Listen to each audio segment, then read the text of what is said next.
that's what we're looking at. But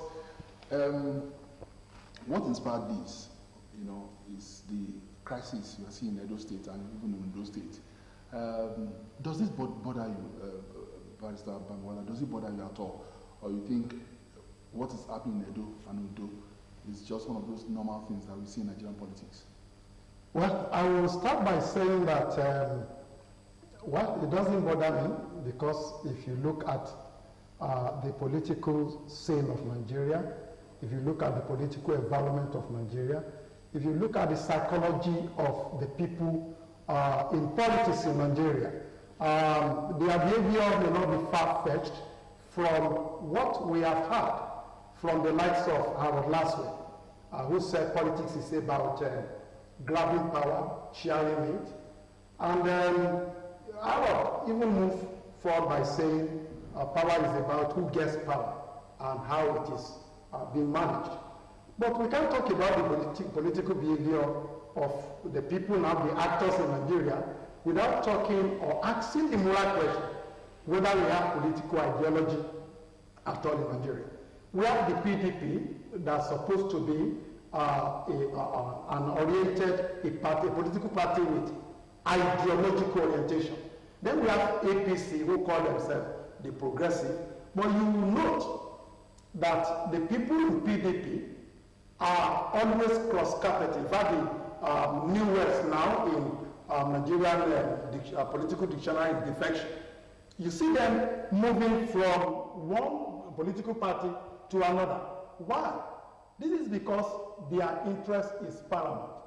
And without any apology to any of our politicians, I think I will use the word Machiavellian for them. Because Niccolo Machiavelli, 1469 to 1521, he talked about politicians of his era in Italy doing three things at the same time. That the prince should aim at gaining power. After the prince gains power, expand the power and retain the power. And that is what they are doing. And that is why the struggle will continue. That is why there will be crisis in APC. People will move to PDP. And in PDP, people will move to APC. The one thing about political ideology is this. 6 things are sacrosanct. Once they are not there, any political party, call it any name. You may even call it ideological political party. What are the things, the 6 principles that must be present? Number 1, any political ideology without ethics, moral ideals, principles, doctrines, meet, and the symbol they represent. So, between APC and PDP, what do they represent? Are they mass-oriented? Which of them represent the agitation of the labor? Which of them can we say is the progressive per se? So, to me, what is happening is not new, because they are after their interest. And don't forget the general saying, people have always been saying that correlation does not suggest causation. So, the mere fact that we are under democratic dispensation, or we are practicing democracy, so to speak, does not mean that we witness some development, because the people, the actors in this game are not development oriented. And that's why we hear news and things amassing wealth, struggling, fighting, thuggery, godfatherism, and what have you. So I am not shocked in any way. It's a normal thing in Nigeria, because Nigerian politicians and the political parties are bereft of political ideology. Dr. Aretoro, is it a question of evolution? Is Nigerian democracy gradually evolving, or you think we have gotten to a state that we really need to start doing things normally? The moderator, thank you. I'm very glad with the analysis of the barrister. Actually, he had exposed what the ideals should be. Are they obtainable in Nigeria? That is the question. They are not obtainable. It's like harrows of friends of the same personal interests gathering themselves together to grab power. Not based on ideology, not based on principles, not even based on mass movements, policies. at the cross-carpeting we have been witnessing, it's at the instance of individuals' interests. And the individual interest is to continue to control power. It happened even sometimes ago in this state. We are witnessing it in Edo State. Ditto in, I wouldn't know what were the terms of agreement between Governor Akeredolu and his deputy that made them to fall apart. But when you go deep, you will know that it's based on individualized interest that could not be realized any longer. Let me move to where I think I can be appreciated better. So, the way the trend is even baffling me, because we are not playing the politics, we are not playing politics according to the rules of the game. Or should we say we are playing politics according to the rules of Nigeria? No, according to the rules of individuals' interest. Not all Nigerians, according to the rules of individual interest player. But don't you have this kind of situation in advanced clients, in bigger democracies? No, in their own case, political ideologies have been well established and structured. Wow. So you now look for where your principles and interests could fall in. But here, political structure and ideologies have collapsed. Now, at what point did we sorry to cut in, at what point did we get to this level, this stage where we now play politics of interest? Has it been like that? Was that what it was? Or is that what it was in the era of the Awolowo's of this world, the Shagaris of this world? Thank you very much. That is $1 million question. If you look at the Awolowo and Zikwe's era, it was national interest that drove their political ideologies, and at the time, regional interest. But right now, it is individuals' interest to grab wealth. There's too much money in Nigerian politics. Let's say the fact. In a situation where a senator is earning more than a USA president, how do you account for that? Where over 40% of the population are below $1 income per day. What are we talking about? You see, even at a time, some of them were now raising their consciousness beyond personal interest. And they were calling for, let us review all these individualized structures that are on ground. And that was when they were now saying, okay, let's look at, thank God they said even they sacrificed some allowances this time around to salvage COVID-19. They were even thinking of tinkering. Some of them are now clamoring that we should have a unicameral system. Some are now calling for part-time basis type of legislation. But that is after they had already made themselves. Now, Barrister Bamgbola, let us look at where to really drop the blame, or on whose shoulders should we drop the blame. Some people have said the incursion of the military actually was responsible, for all of this. And then some people have said, no, not the military. It's the system of government that we practice that makes individuals to look after themselves, when they get into a position of authority. What's your thought? Well, my thinking or my submission as far as who is to blame is not one way. I will talk about three things. Let me start from my primary domain, the law.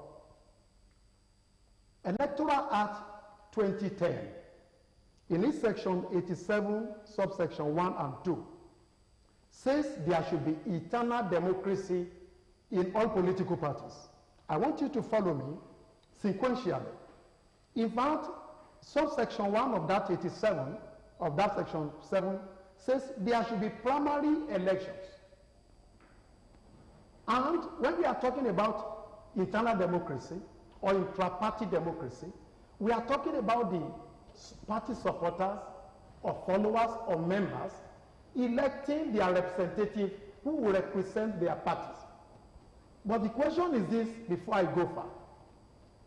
The primary election or selection, or what we call internal democracy, has it not been marred by the politics of the highest bidder?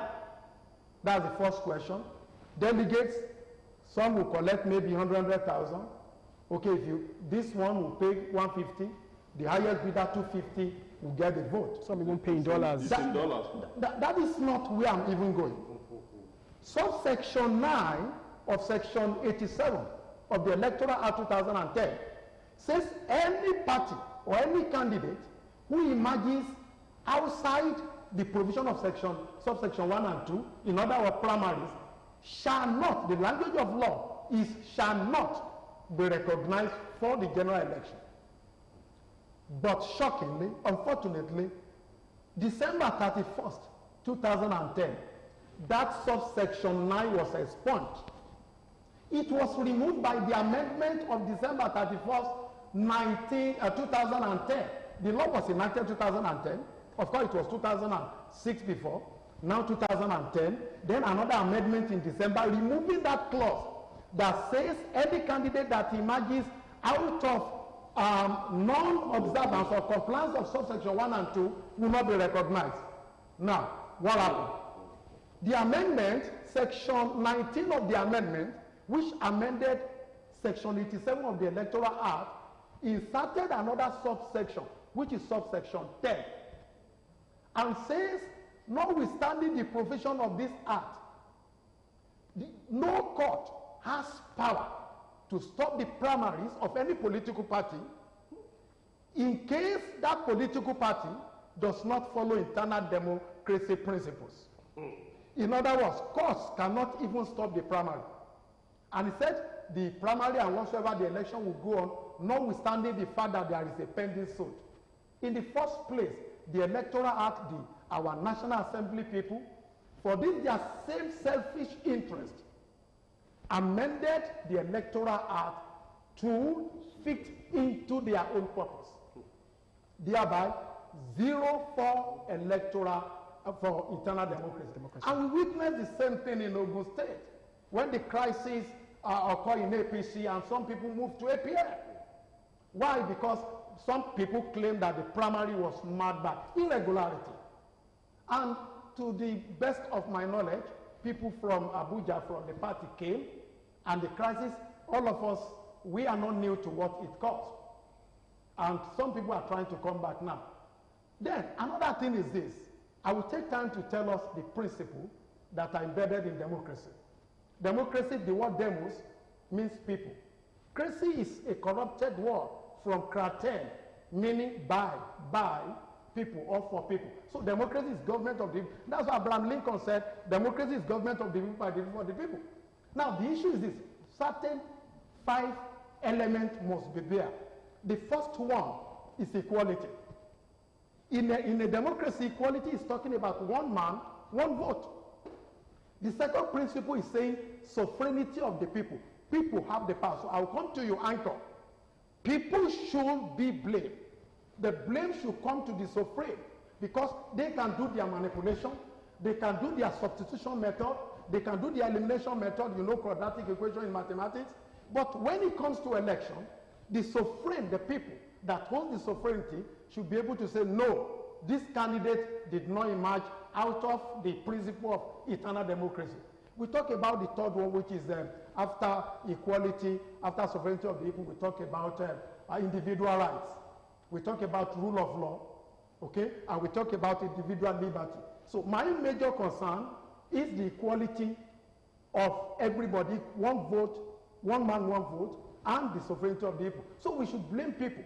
We should blame the people who collect 1,000 naira, 5,000 naira, invert 500 naira to kill in the sun in order to create business for these Machiavellian people. I call them Machiavellian because Machiavellian is all about grabbing power. And that is why the quarrel will continue. I think the first point, although I'm not addressing how we can amend situation, the first point is to look at our law. The second thing is to look at what we call the principle, the moral value. And this topic is about political value. The morality, the value for an egalitarian society, for a society that talks about, let's go to Athens or Greece where it started. But is it not about the players of today's politics in Nigeria? Is it not about, if you have to blame the people, yes. I think, shouldn't you also blame those who set the tone? Awolowo said the right tone. Yes. Azikwe said the right tone. Aminu Kano, Ibrahim Waziri, I mean, in the Second Republic, yes. They set the right tone for people to follow. Now, you don't think deliberately today's politicians are setting the wrong tone for people to follow? Of course. I will agree with you that today's politicians are doing something, they are creating their own bad precedent because it's not a good one. We of course, during the Republican Constitution between 1960 to 1963, we read, some of us were not born then, we read that, okay, the issue of Togri had been in existence, Operation Welfare, and what have you. We read the negative side, but the positive side, if you use what lawyers call the felicipic weight, the positive, of course, outweigh the negative. But here now, the negative, what we are having is, in fact, people will be scared. That's why elites are running away from politics. People will be scared to join politics. So, in as much as we blame people, we should blame the actors now. But the next question is this, which is a bit logical. How many are they? These actors, does their number outnumber the populace, the sovereigns, the people? Until we have reorientation, or until we come to the point that, yes, the power is with us, sovereignty is with the people. And we educate ourselves by saying, well, if they are doing their own rigmarole, they are doing their own whatsoever they are doing, the power of one man, one vote is with us, lies with us. We should use it very well. Okay, let's talk about specifics now. Godwin Obaseki, the governor of Edo State, disqualified by the party to run, to take part in the primaries of the party, gubernatorial primaries, decided to join the PDP. When he was disqualified, do you think he should have left politics rather than go join PDP? By joining PDP, what interest was he actually pushing? Before I answer your question, I want to corroborate why we need to blame the sovereigns for our lukewarm attitudes and carefree and what I want to call illiteracy-based political followership. You will recall that most of these present actors,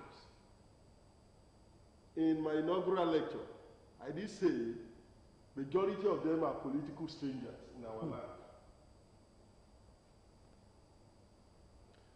Political strangers that were imported from foreign countries who do not understand our culture, our environmental needs, then our value system only came with their money bags and their godfathers to be imposed on us, and we kept quiet. In those days, they would say, it could not represent us because it's not from us. Dr. Adetoro, the man in the center of this storm, Adams Oshiomhole, will you say is a Tokunbo? It's not a Tokunbo. He's a godfather of the Tokumbos. He's one of the godfathers of the Tokumbos. Because majority of the actors, go and look at their background. Either they had left us for some years, decades, to study abroad, But when they got the knowledge that politics is very sweet in Nigeria, they gathered all and converted all the dollars and pound sterling they had and teamed up with the political godfathers to come and be imposed on us.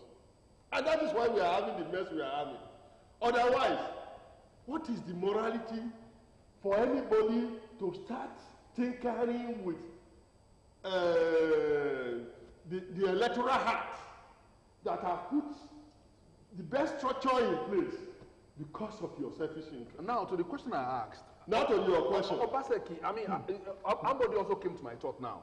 Ambode lost in Lagos, but he didn't leave APC.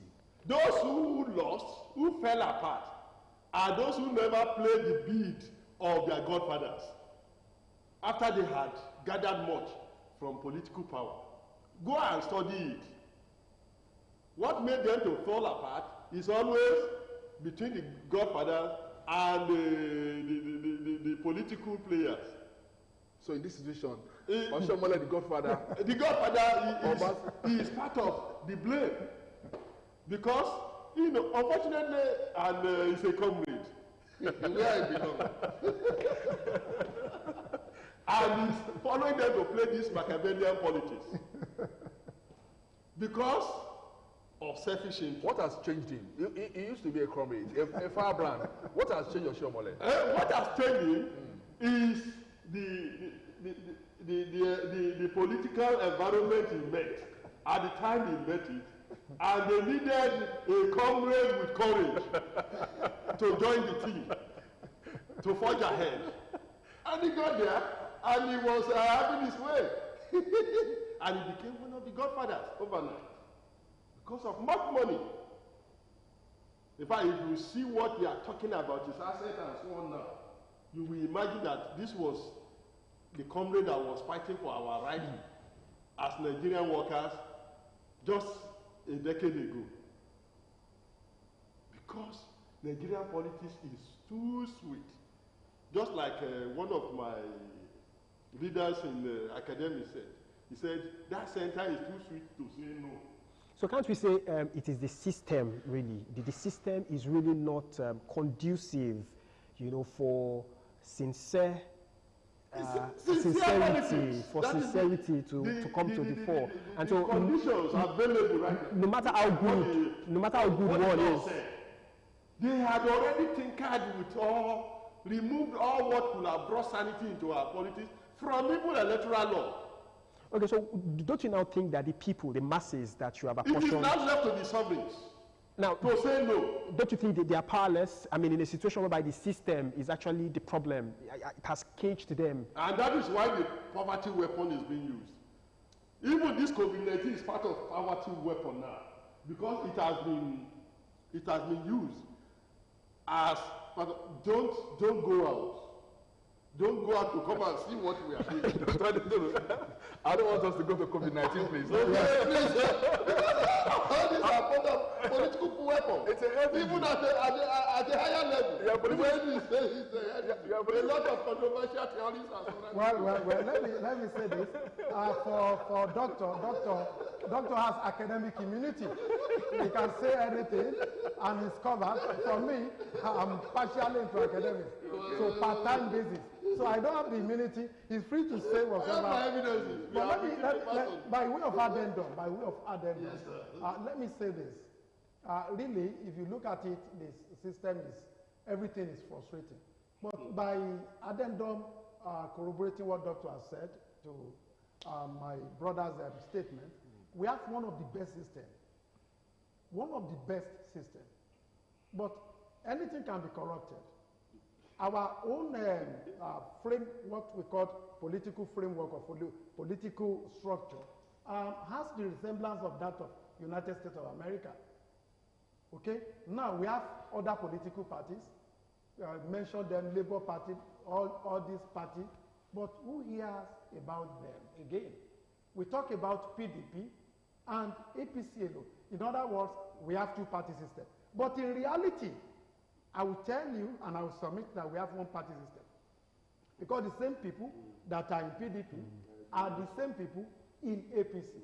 Look at, with due respect to former Vice President Atiku Abubakar, Abi, from PDP to APC, APC back to PDP. Look at Saraki, from PDP to APC, APC back to PDP. Even our former excellency here, although he has not declared publicly, Otumba Gbengadania, from PDP, now romancing the APC. And many of them, just few, that are still maintaining that line of progressive. I can say it here that people like former excellency Chief Chegun Oshoba has been maintaining the line of progressive right from that time. So, based on what Doctor said the other time, not everybody. Some people who happen to be the mentees or disciples of the Awolowos, and they still have this ideological principle in them, but their numbers, very, very few. But there will always be godfathers in politics. Awolowo, we also understand, was a godfather. He was a godfather to Ambrose Ali, he was a godfather to Onabanjo, he was a godfather to Ajashi, Bola Ige, and the rest of them. I'm sorry, yeah. I want to cut you short. Yeah. Godfatherism in politics today means not being a mentor alone. Those ones were political mentors. Political leaders. Not godfathers, as we are operating it today.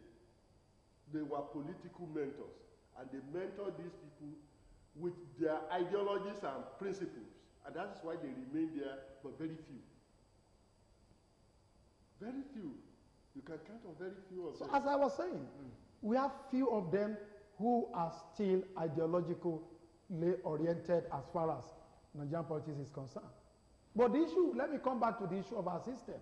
Our system is one of the best. But the main problem is this, we always say this in law, that the question is not about enacting law. The question is always about enforcing law. The question is not about the system. The question is about the actors there, the players, the people there. The rules of the game are there.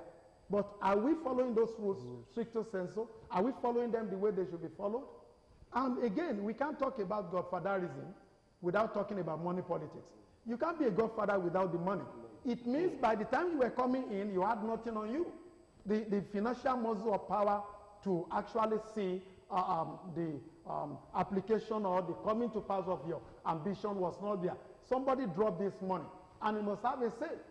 And that is why, well, I don't want to make some references that I won't be able to buttress well. That's why when some people had crisis the other time, they were saying on the ground that even the governor that he was fighting was 75 million naira to him every month. So the godfatherism is talking about who finances the election. The ironic thing, Bamola, before I forget that point, you said yes.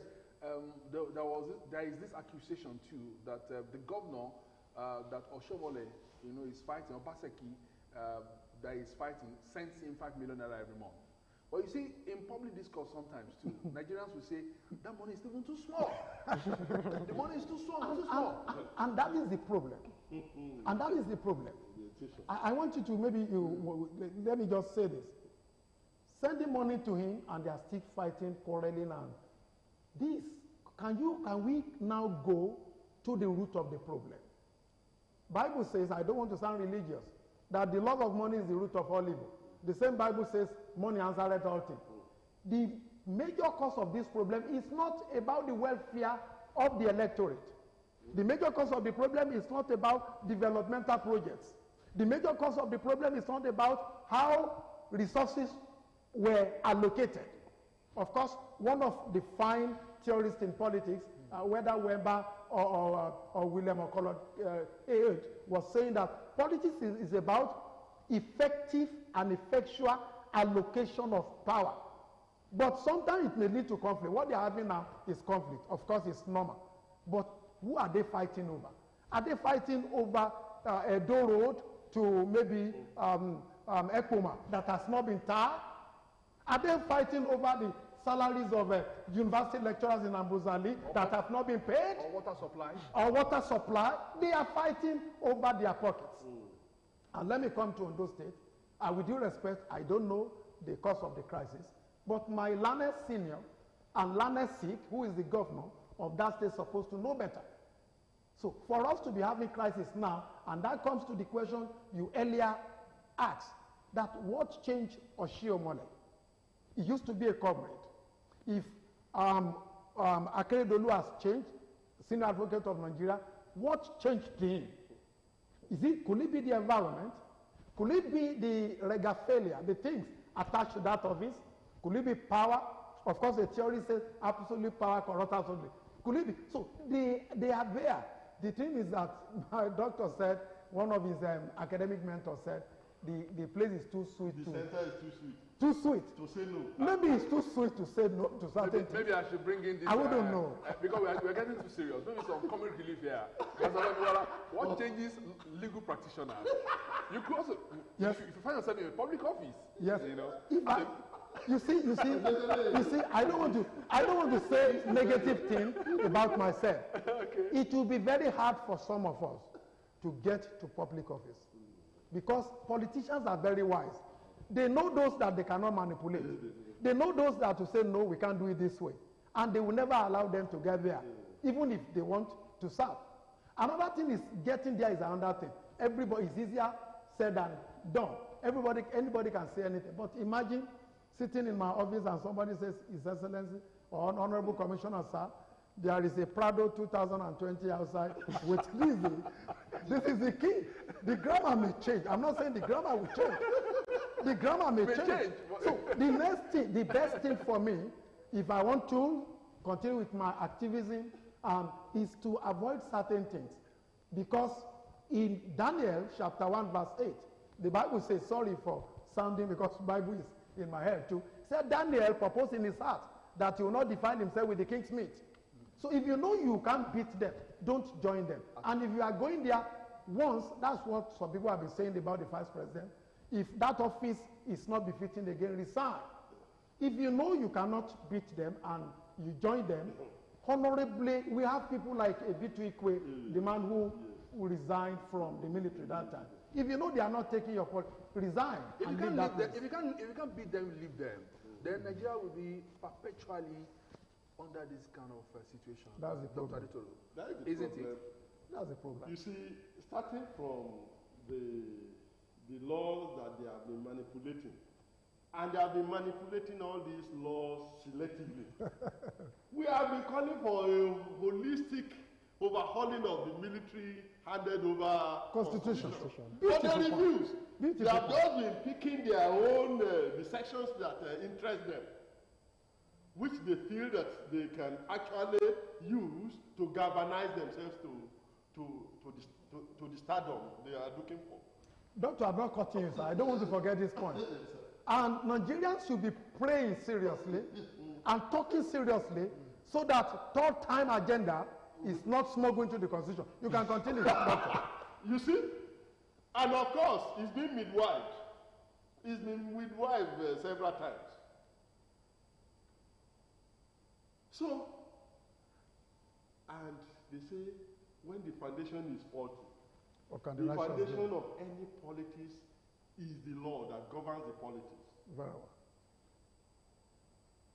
And once it has been polluted, that is the starting point. They knew, and it was premeditated, that the only way they'll be having their ways is to, first of all, puncture the sovereigns. And the way you can puncture the sovereigns is by puncturing the basis of their existence, which is the law, the constitution. As bad as the 1999 constitution is, that we are yet to actually reform totally now. Some of the checks and balances are still there. They are punctuated there, as highlighted by the barrister. So we need to insist, first of all, to have an holistic review. You know, right now, even there is this saying against the fundamental human rights, compulsory vaccination, despite all rumors. They want to smuggle it into our law. For what reason? Something that is contravening people's liberty for choice. Now, let us also look at rancor, conflict, and the rest of them. They are normal as far as human existence is concerned. And then we know in our own setting, you know, when there are conflicts like that, probably myself and probably my peer, we have conflicts, we cannot resolve it. We take, you know, this conflict to an elder.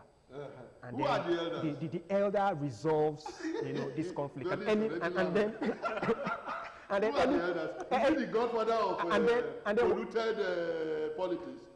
And then whatsoever the Those elder. who midwife the pollution, actually. Now, where I'm actually going is this. Yeah. Where I'm actually going is this. The conflict, the rancor between Oshomole and Godwin Obaseki, do you think the elders of the APC, do you think they managed it well? You know, do you think they acted well? I mean, because... Let me tell you, indirectly, from the days of NLC, Comrade Oshomole had a premonition that now he had known what it takes to be in power. And he started working through. And as fate will have it, he's so empowered that he himself is the contested authority in APC now, the way we see it. Let me make an addendum. Who will checkmate him? Let me make an addendum. We have ways of resolving conflicts, generally. I've been opportune to peruse and study critically the constitution of PDP, APC, Labour Party, and so on, by nature of my job. There is a provision or a clause in all the political party constitutions that anytime there is conflict, internal mechanism should be used first. Somebody should approach the committees set up to resolve that conflict. But in most cases, the question I will raise, I'm not going to submit, I will raise a question, is that the so-called godfathers, have they not been buying over or influencing the people supposed to settle these conflicts? That's the first question. The second one, it still goes back to the law. When the electorate says, notwithstanding that there is any non-compliance to the act itself, no court has power to say something on primaries. I think someone, if you ask Obaseki and the deputy governor of Ondo State too, they will tell you that they have the concern for the masses, their people, and they have consulted, that's the language, they consulted their people said their interests will be well managed when they go to the other party. The issue is all the political parties, they do not have any conflict resolution mechanism than the highest bidder politics that we are playing in Nigeria. At this point, I'd like to ask you, Barrister Bamwala, Obaseki said he was going to meet President Muhammadu Buhari. Yes. What do you think President Buhari told him? I was not there. But let me use what we call. Let me use what we call. I think he sent the chief of staff. Let me use what we call hypothetical analysis in law to answer your question. What did President Buhari tell Ambode when he visited him? I don't know. And what is the aftermath? When our former excellency, governor of Ogun State, Senator Ibikun Amosu, visited Buhari over APC, APM crisis, what did he tell him? The same thing President Muhammadu Buhari must have told Ambode. Maybe he had told Obaseki the same thing, and the next thing. Now, let me now dichotomize the Lagos politics and the Edo politics. We may be surprised to see shock in Edo, but I won't go to that now. Shock as in Obaseki may come back, he may not come back. But Lagos politics is different from Edo politics, in the sense that some people must have persuaded somebody, say, well, if you go to any party, you are only going there to disgrace yourself. Just stay where you are. Or with what we call motivation. Stay and work for us, you get ministerial nomination. And when the time came for ministerial nomination, we all saw the drama that took place. policemen, DSS invaded his house at Ekpe. His name was nominated. Certain factor work against him, and today we are happy they are reconciling them, maybe because of 2023. But the scenario in Edo now, with a lot of drama, you can see the court of appeal is saying, well, the suspension of Oshiomhole should start. We don't know what will come out of it again. They are now saying Ajimobi, we have been praying that Ajimobi should recover quickly, should be the acting national chairman, another person, and all this. If care is not taken, I am not a prophet of doom. APC will go into many crises that will make another party, I won't mention it, will come to power. Now, so at this point in time, we'll take a few calls. We are getting close to the end of the program, but because we said it at the start of this program that 1 hour won't be enough. Maybe we'll do a part 2 of this discussion. Maybe, but we'll take a few calls. If the calls come in, we'll take them, and then we will. As we're winding down gradually, now looking at let's be specific now. Edo political crisis. If in the long, because we understand that Obaseki is also having a problem with PDP. The man there does not want to step down for him, for him to become the sole candidate of the party in the Guba election. So let's assume that Obaseki eventually gets the ticket to flag to carry the flag of PDP in the election. What should the people of Edo State do? Because in the long run, I think the powers, are now in their hands. Yes. As of the moment, the people are helpless. The people's hands have been tied in Edo State. Tied in the sense that they have been following the progressive movements, so-called progressive movements, and suddenly moved to the other side. And of course, what will happen now is that they are going to split that state. And it can go either way. Yes. For now. It depends. And money will come to play seriously. One, it starts from the recognition of Obaseki in PDP. Being given ticket. Before he will be given ticket, money will come to play. There's no doubt about that. Because he has to purchase it. Right. Because he was not legitimately qualified. Because I think in many of the party, except for those suspended areas now in the electoral law or whatever, in their parties, you must have been there for 6 months before you can say you want to contest.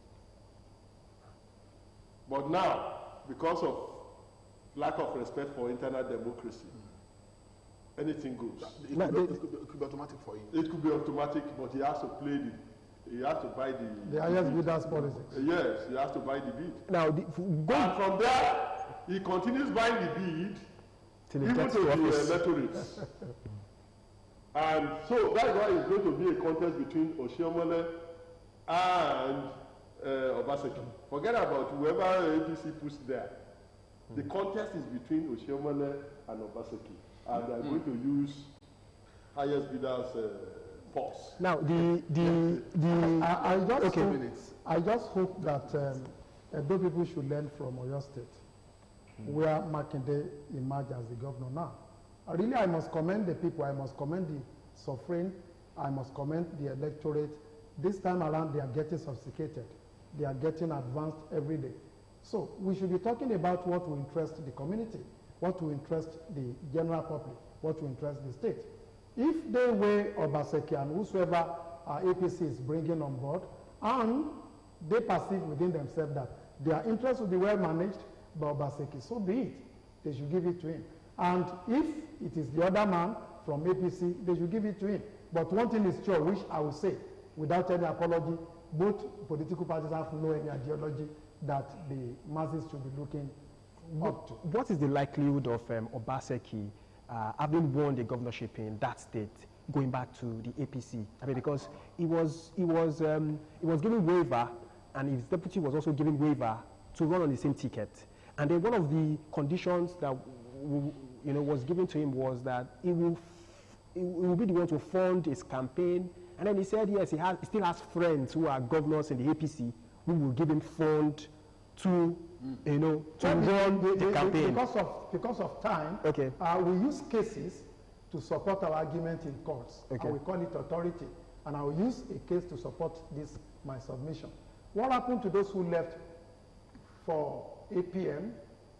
Some of them now at the National Assembly, and they are back to APC now. We can't rule that out. You may get the seat of governorship of that state, and before 2023 is back, and they will just tell you. That's why the slogan, that general saying that there is no permanent enemy, but permanent interest is always there. And the members of PDP that he goes to meet now, they're also likely to go to APC. To APC. So they are now only here and there for their interest, and not for any political idea. Anyway, gentlemen, we have to close this interview. It's so interesting. Thank you very much. That's what we told you in the morning, that when we came in this morning, that it's going to be an explosive one, and indeed it has been a very explosive session with these two gentlemen in the studio.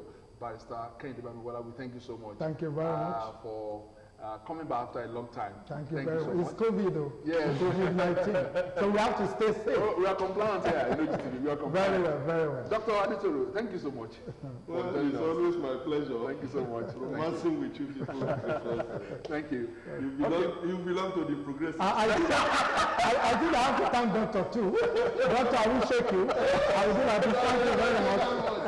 Thank you. That means we have to go. Yes, we have to go. We also thank you so much for staying tuned to the People's Daily. The conclusion and the submission is we need to continuously engage our leaders so that we can experience development around us. That's the size of the program. Thank you so much for staying tuned. I am Dominic Agbeha. On behalf of my colleague Biodo Alabi, we are saying do have a wonderful day and ensure you stay safe.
Do you know that immunization can protect children from infectious diseases and deformation?